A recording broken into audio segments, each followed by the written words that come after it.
క్రీస్తునాథుని యందు మిక్కిలి ప్రియమైనటువంటి దివ్యవాణి ప్రేక్షకులందరినీ ఆత్మలో జీవనం కార్యక్రమంలోనికి ప్రేమపూర్వకముగా ఆహ్వానిస్తున్నాను.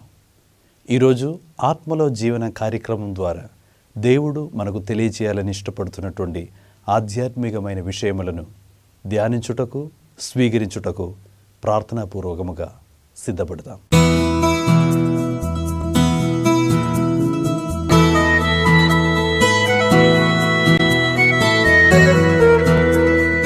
ప్రియమైనటువంటి దేవుని బిడ్డలారా, ఈరోజు ఆత్మలో జీవన కార్యక్రమం ద్వారా దేవుడు మనకు బోధిస్తున్నటువంటి అతి శ్రేష్టమైన దేవుని యొక్క వాక్యము పునీత పౌలు కొలొస్సీలకు రాసినటువంటి లేఖనములో 2వ అధ్యాయం 7వ వాక్యం. దేవుని వాక్యం సెలవిస్తున్నది, ఆయనను ఆధారముగా చేసుకుని మీ జీవితమును నిర్మించుకొనుడు.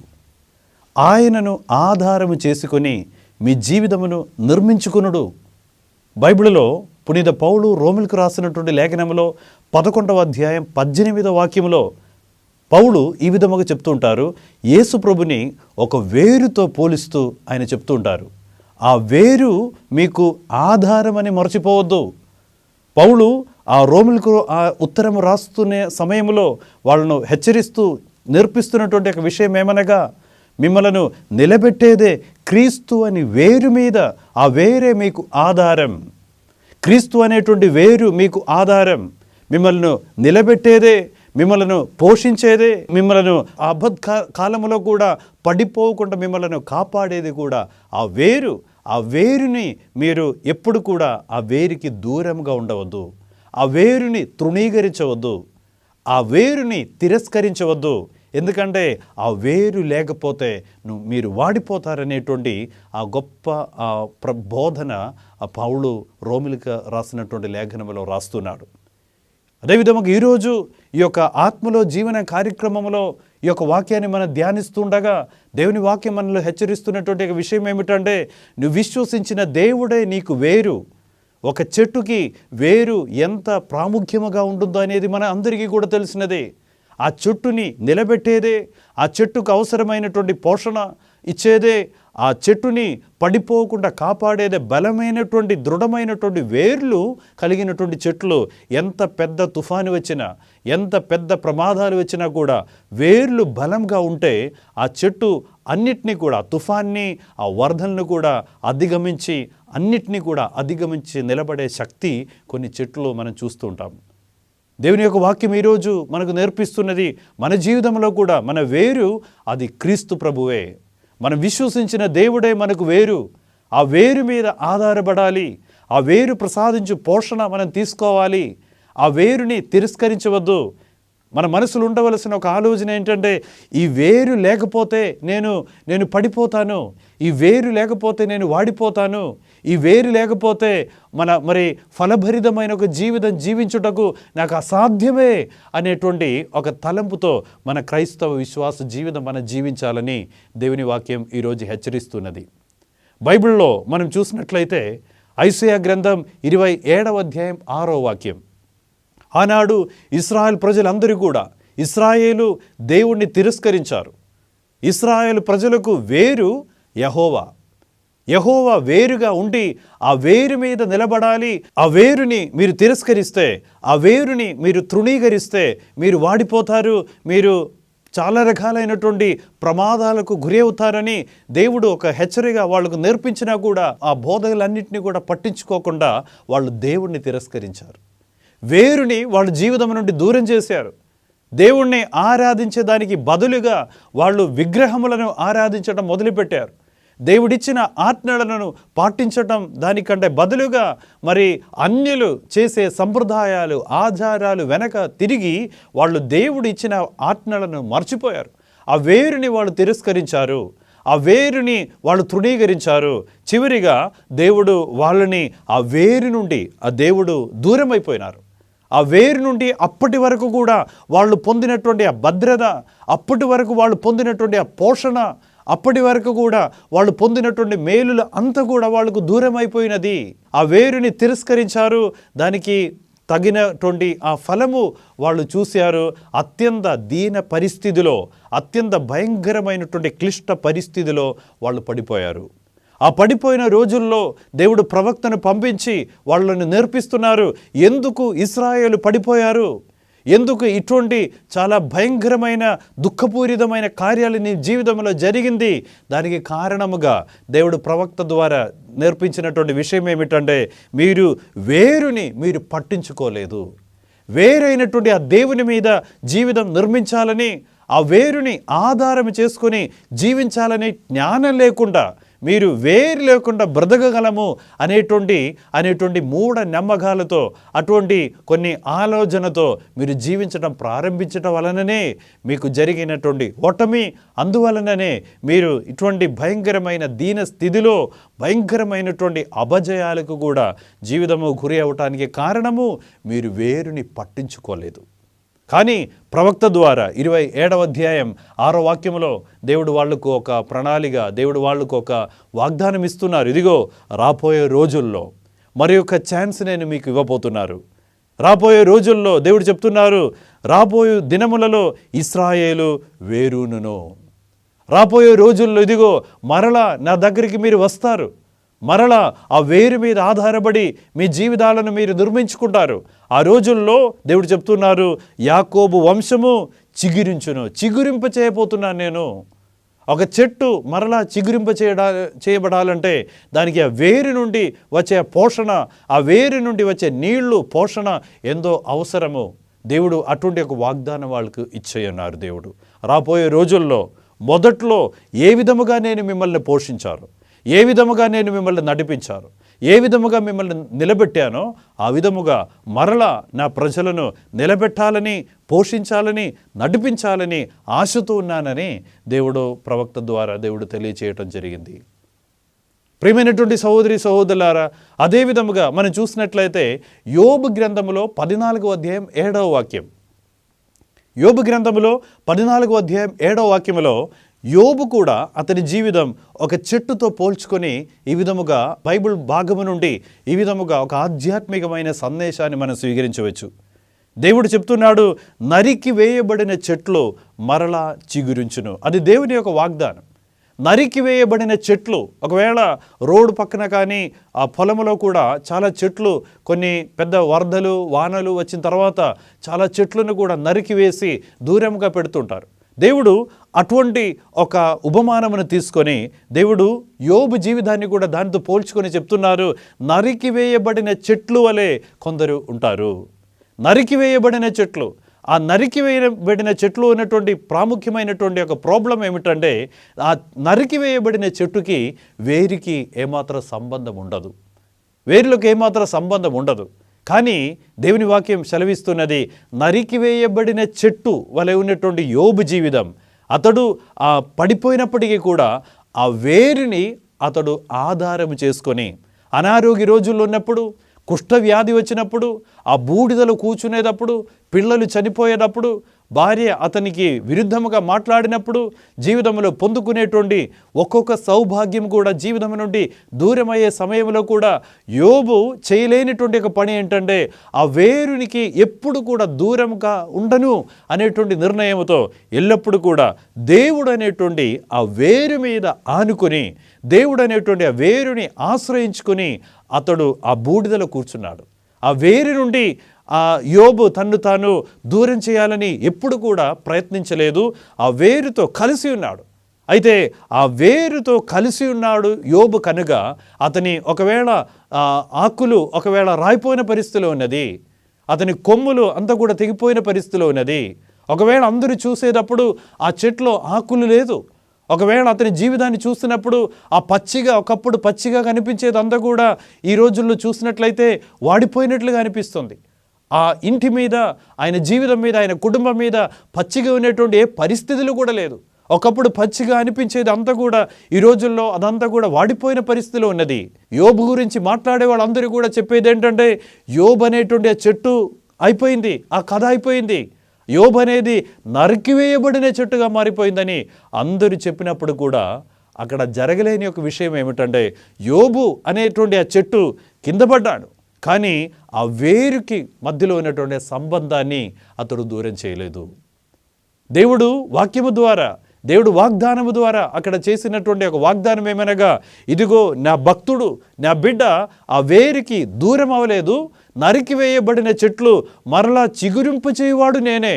ఆ విధముగా ఈ యోబుని ఒకవేళ ఆకులు లేదు, బచ్చిగా ఉన్నటువంటి పరిస్థితి ఏమి కూడా అతనికి సహకరించలేని సమయంలో కూడా మరలా ఆ యోబు జీవితము చిగురింప చేయుటకు దేవుడు అతనికి శక్తినిచ్చేదే ఆ వేరు నుండియే. ఏమి లేని పరిస్థితిలో, ఎవరు లేని పరిస్థితిలో ఆ యోబు జీవితాన్ని బలపరిచేది, మరలా నిలబెట్టేది, నడిపించేది కూడా అతడు ఆ వేరు నుండి వచ్చే ఆ ఒక నీళ్లు, వేరు నుండి వచ్చే పోషణను స్వీకరించి మరలా బలాన్ని పొందుకున్నాడు.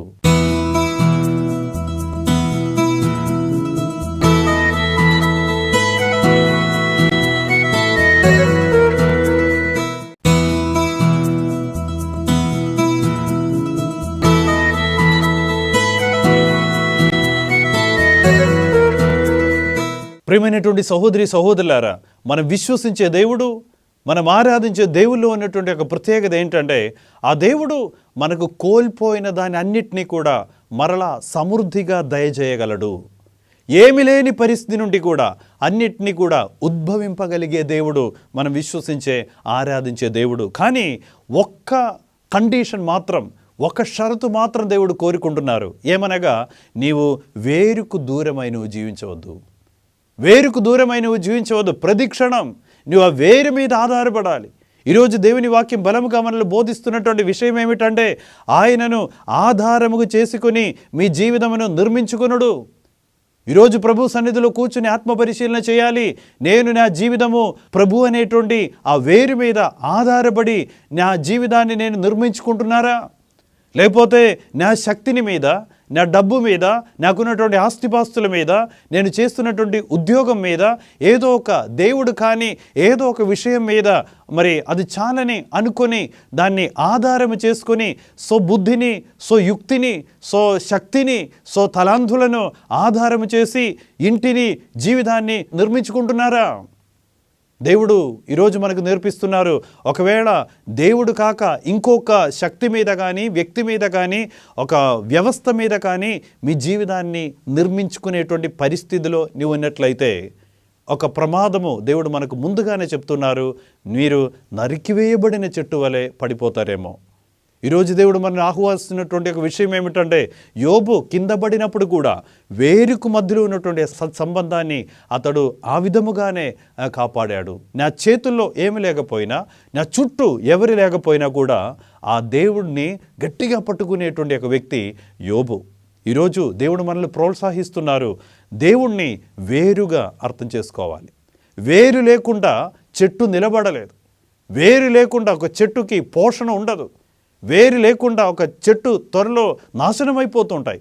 ఆ విధముగా దేవుడు మన జీవితానికి ఊపిరి వంటిది. దేవుడు మన జీవితంలో చెట్టు వంటిది. మనమందరం చెట్లు వలె ఉన్నాము.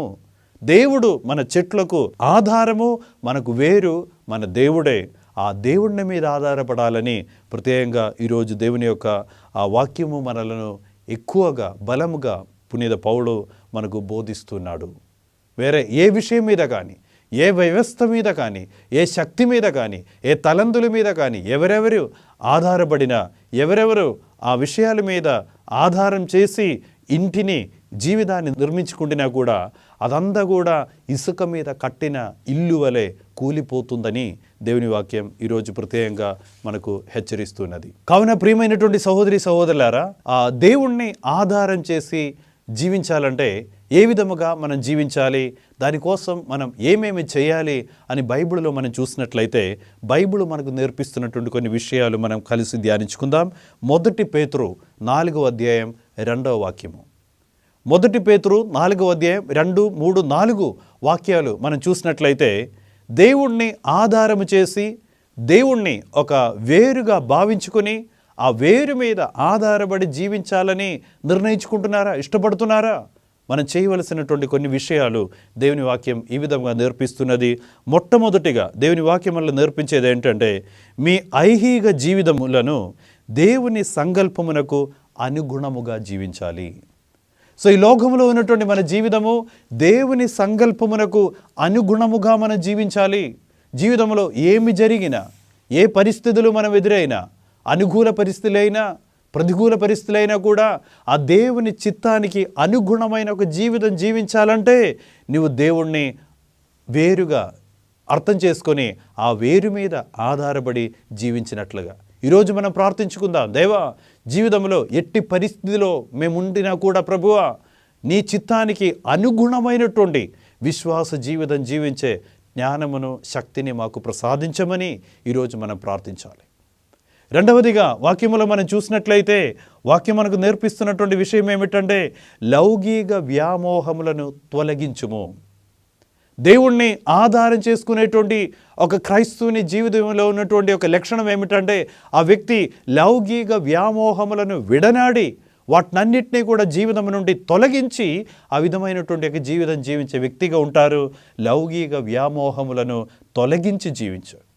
ఈరోజు ప్రార్థించుకుందాం, దేవా నా మనసులో నా హృదయంలో ఉన్నటువంటి లౌకిక వ్యామోహములనన్నింటినీ కూడా దూరం చేసి నిన్ను వేరుగా అర్థం చేసుకొని నీ మీద ఆధారపడి జీవించే భాగ్యం దయచేయమని ఈరోజు ప్రత్యేకంగా మనం కలిసి ప్రార్థించుకుందాం. అదేవిధంగా బైబిల్లో మనం చూసినట్లయితే మూడవదిగా దేవుని వాక్యం మనకు హెచ్చరిస్తున్నటువంటి విషయం ఏమిటంటే లజ్జావిహీనమగు కార్యములను దూరముగా ఉండండి. లజ్జావిహీనమగు కార్యములను చేసి మరి అత్యంత దిగజారిపోయినటువంటి ఒక జీవితము క్రైస్తవుడుగా మనం జీవిస్తున్నామా? దేవుని వాక్యం సెలవిస్తున్నది మరి దేవుణ్ణి వేరుగా అర్థం చేసుకుని ఆ వేరు మీద ఆధారపడి జీవితాన్ని నిర్మించుకునే వాళ్ళలో ఉన్నటువంటి ఒక ప్రత్యేకమైన లక్షణం ఏమిటంటే వాళ్ళు జీవితంలో ఎప్పటికీ కూడా లజ్జావిహీనమగు కార్యాలు చేసి జీవించటం ఉండదు. లజ్జావిహీనమగు కార్యముల నుండి దూరముగా ఉండమని దేవుని వాక్యం ఈరోజు మనలను హెచ్చరిస్తున్నది. అదేవిధముగా నాలుగవదిగా దేవుని యొక్క వాక్యము ఈరోజు మనకు నేర్పిస్తున్నటువంటి ఒక విషయం ఏమిటంటే నిర్లక్ష్యమైన జీవితము జీవించకుండా ఒక గమ్యముతో మన జీవితాన్ని మనం ముందుకు కొనసాగాలి. అన్యులు జీవించినట్లుగా ఏమాత్రం ఉద్దేశం లేకుండా గమ్యం లేకుండా తిరగవద్దు. ఒక కసితో నేను చేరవలసినటువంటి ఒక గమ్యం ఉన్నది. ఈ జీవితము అర్థరహితమైన ఒక జీవితముగా నేను జీవించకూడదు. నిష్ప్రయోజకరమైన కార్యములను వెతకి చేసి చూసి నా సమయాన్ని నా జీవితాన్ని పాడు చేయవద్దు. నేను చేరవలసిన ఒక గమ్యం దేవుడు నాకు చూపి ఉన్నారు. నేను చేరవలసిన ఒక గమ్యం ఉన్నది. బైబిల్ నన్ను నేర్పిస్తున్నటువంటి ఒక గమ్యము, దేవుడు నాకు చూపించినటువంటి ఒక గమ్యము, అది దేవుని రాజ్యము. ఆ దేవుని యొక్క రాజ్యములో నేను చేరే వరకు కూడా నేను పని చేయాలి, కష్టపడి ఆ దేవుని రాజ్యములో లీనమయ్యే వరకు కూడా మరి నిర్లక్ష్యముగా లేకుండా నేను కసితో ఆ దేవుని రాజ్యానికి వారసులుగా మారాలనేటువంటి ఆ తపనతో ప్రార్థించి దానికోసం పనులు చేసి ఆ దేవుని రాజ్యములో చేరాలని ఈరోజు దేవుని యొక్క వాక్యము మనకు హెచ్చరిస్తున్నది. కావున ప్రియమైనటువంటి సహోదరి సహోదరులారా, ఈరోజు ఈ వేరు గురించి దేవుడు మనకు బోధిస్తుండగా ఆ ప్రభువుని ఆధారం చేసి మీ జీవితములను నిర్మించుకొనుడు అని దేవుని యొక్క వాక్యం మనకు హెచ్చరిస్తుండగా దానికి క్లుప్తముగా మనం అర్థం చేయగలిగిన విషయాలు ఏమిటంటే మొట్టమొదటిగా నువ్వు విశ్వసించే ఆ దేవునితో గాఢమైన సత్సంబంధం కలిగి నువ్వు ఉండాలి. మనం విశ్వసించే ఆరాధించే ఆ దేవునికి గాఢమైన సత్సంబంధములో మనం ఉండాలి. ప్రతిక్షణం ప్రతిరోజు మనతో మనం చెప్పవలసినటువంటి ఒక విషయం ఏమిటంటే నన్ను నిలబెట్టేదే, నన్ను నడిపించేదే, నన్ను పోషించేదే, నాకు అవసరమైనది అంతా కూడా నా జీవితంలో నాకు ప్రసాదించేదే వేరు. ఆ వేరుని నా దేవుడిని నా వేరుగా నేను భావిస్తున్నాను. ఆ దేవుడు లేక దేవుడే 15వ అధ్యాయములో యోహాను సువార్తలో దేవుడు బోధిస్తున్నాడు, నేను లేక మీరు ఏమీ చేయజాలరు, మీరు ఏమీ కూడా సాధించలేదు. ఆ వేరు లేకుండా చెట్టు ఎంత పెద్ద చెట్టు అయినప్పటికీ కూడా, ఎన్ని ఆకులుండినా కూడా, ఎన్ని కొమ్ములుండినా కూడా ఆ చెట్టు ఫలభరితమైన ఒక చెట్టుగా ఉండదు. ఆ చెట్టు మీద ఆ చెట్టుని బలం నిలబట్టేటువంటి ఆ వేరు లేకపోతే కొన్ని రోజులు ఆ చెట్టు నిలబడతారేమో, కానీ తర్వాత ఆ చెట్టు చిన్నగా అది నశించిపోతూ ఉంటాయి. చిన్నగా ఆకులు రాలిపోతూ ఉంటాయి. చిన్నగా ఆ చెట్టు ఆ విధముగా నశించిపోతూ ఉంటాయి. కానీ దేవుడు మన నాశనము కోరే దేవుడు కాదు. దేవుడు మనకు చెప్తున్నటువంటి ఒక వాగ్దానం, నీ గురించి ఒక ప్రణాళిక నా మనసులో ఉన్నది, అది నీ క్షేమము కొరకు ఉద్దేశించిన పథకమే తప్ప అది నిన్ను వినాశములోనికి నడిపించే పథకము కాదని దేవుని వాక్యం మనల్ని బోధిస్తూ ఉండగా, మనం తెలుసుకుందాం, నేను నశించిపోవాలని ఆశించేవాడు కాదు దేవుడు. నేను నశించిపోకుండా ఉండటానికి ఏం చేయాలి? నేను ప్రభు అయినటువంటి యేసు ప్రభు అనేటువంటి ఆ వేరుతో మంచి సత్సంబంధం కలిగి నేను ఉండాలి. నన్ను నిలబెట్టేదే, నా కుటుంబాన్ని నిలబెట్టేదే, నా భవిష్యత్తును నిలబెట్టేదే, నన్ను పోషించేదే నా దేవుడే అనేటువంటి ఆ జ్ఞానంతో మనం జీవించాలని పౌలు దేవుని వాక్యం ఈరోజు ప్రత్యేకంగా మనల్ని హెచ్చరిస్తున్నది. ఈరోజు ఆత్మపరిశీలన చేసుకుందాం. మన జీవితం, కుటుంబం ఇదంతా కూడా దేవుని మీద ఆధారపడి ముందుకు వెళుతూ ఉన్నదా? కుటుంబ జీవితం జీవించేవాళ్ళు, మీ కుటుంబము క్రీస్తు అనేటువంటి వేరు మీద ఆధారము చేసి మీ కుటుంబాన్ని మీరు నిర్మించుకుంటున్నారా? లేకపోతే ఏదైనా విగ్రహారాధన, లేకపోతే ఏదైనా ఆచారాలు సంప్రదాయాలు వెనక తిరిగి మరి ఆ విధముగా దేవుని చిత్తానికి ఎదురుగా జీవితాలను కట్టుకునే వాళ్ళముగా మనం మారుతున్నామా? ఇది ఒక ప్రమాదమని దేవుని వాక్యం సెలవిస్తున్నది. ఇంకొక రోజున ఆ చెట్లు, ఆ విధముగా జీవించే చెట్లు అంతా కూడా నరికివేయబడిన చెట్లుగా ఉంటుందని దేవుని వాక్యం ఒక హెచ్చరిగా మనకు ఈరోజు తెలియజేస్తున్నది. కావున ప్రియమైనటువంటి సహోదరి సహోదరులారా, ఈరోజు మనం కలిసి ప్రార్థించుకుందాం. ప్రభువా, నీవే మాకు వేరు, నీవే మాకు ఆధారం, జీవించుటకు ఆధారం నీవే అని ప్రభు సన్నిధిలో ప్రకటిస్తూ మన వ్యక్తిగత జీవితము, కుటుంబ జీవితము, సంఘ జీవితము క్రీస్తు అనేటువంటి ఆ వేరు మీద ఆధారము చేసి ఆ దేవునికి చిత్తానుసారము, ఆ దేవుని చిత్తానికి అనుగుణముగా, ఆ దేవుడు కోరుకునే విధముగా విశ్వాస జీవితం జీవించే భాగ్యము ఆ ప్రభు అందరికీ కూడా సమృద్ధిగా దయచేయాలని మనస్ఫూర్తిగా ప్రార్థిస్తూ పితా, పుత్ర, పవిత్రాత్మ ప్రభు వీళ్ళందరినీ ఆశీర్వదించి దీవించి కాచి కాపాడునుగాక. ఆమేన్.